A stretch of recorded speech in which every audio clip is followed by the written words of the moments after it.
ചിലപ്പോൾ നിങ്ങൾ Amazon fire stick use ചെയ്യുന്നുണ്ടാവും. അപ്പം ആമസോൺ ഫയർ സ്റ്റിക്കും കാര്യങ്ങളൊക്കെ നിങ്ങൾ യൂസ് ചെയ്യുകയാണെന്നുണ്ടെങ്കിൽ ചിലപ്പം ആപ്പുകളൊക്കെ നിങ്ങൾ ഇൻസ്റ്റാൾ ചെയ്തിട്ടുണ്ടാവും. ചിലപ്പോൾ നിങ്ങൾക്ക് അതിൽ ചില ആപ്പുകൾ അൺഇൻസ്റ്റാൾ ചെയ്യണം എന്നുണ്ടായിരിക്കും. ഈ ഒരു വീഡിയോയിൽ നമ്മൾ നോക്കാൻ പോകുന്നത് ആമസോൺ ഫയർ സ്റ്റിക്കിൽ എങ്ങനെ നമുക്ക് ആപ്സ് അൺഇൻസ്റ്റാൾ ചെയ്യാം എന്നുള്ളതിനെ കുറിച്ചിട്ടാണ്. അപ്പം അതിന് വേണ്ടിയിട്ട് ചെയ്യേണ്ട കാര്യം എന്താ വെച്ചാൽ TV ഓണാക്കിയതിന് ശേഷം റിമോട്ട് എടുക്കുക. റിമോട്ട് എടുത്തിട്ട് ഈ ഒരു ഭാഗത്തോട്ട് വരിക. ഇവിടെ ഇങ്ങനൊരു ഇത് കാണാൻ പറ്റും.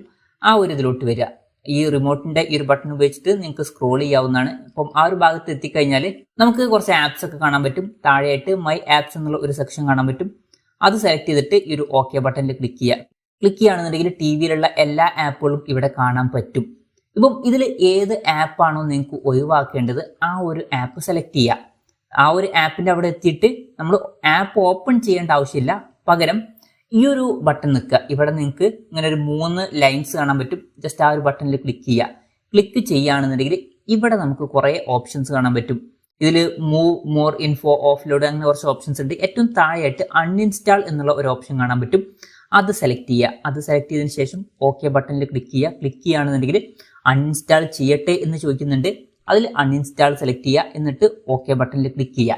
ക്ലിക്ക് ചെയ്യുകയാണെന്നുണ്ടെങ്കിൽ ആ ഒരു ആപ്പ് അൺഇൻസ്റ്റാൾ ആയിട്ട് പോകുന്നതായിരിക്കും. ഇപ്പം നിങ്ങൾക്ക് നിങ്ങളുടെ ആപ്പ് സെക്ഷനിൽ ആ ഒരു ആപ്പ് കാണാൻ പറ്റില്ല. അപ്പം ഇങ്ങനെ നമുക്ക് വളരെ സിമ്പിളായിട്ട് ആമസോൺ ഫയർ TV സ്റ്റിക്കിന്ന് ഒരു ആപ്പ് അൺഇൻസ്റ്റാൾ ചെയ്യാവുന്നതാണ്. ഈ ഒരു വീഡിയോ നിങ്ങൾക്ക് യൂസ്ഫുൾ ആയി എന്ന് വിചാരിക്കുന്നു.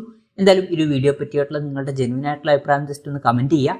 അതുപോലെ തന്നെ ഇതുപോലുള്ള വീഡിയോസ് ഇനിയും കാണാൻ താല്പര്യമുണ്ടെന്നുണ്ടെങ്കിൽ ഈ ചാനൽ സബ്സ്ക്രൈബ് ചെയ്യാവുന്നതാണ്.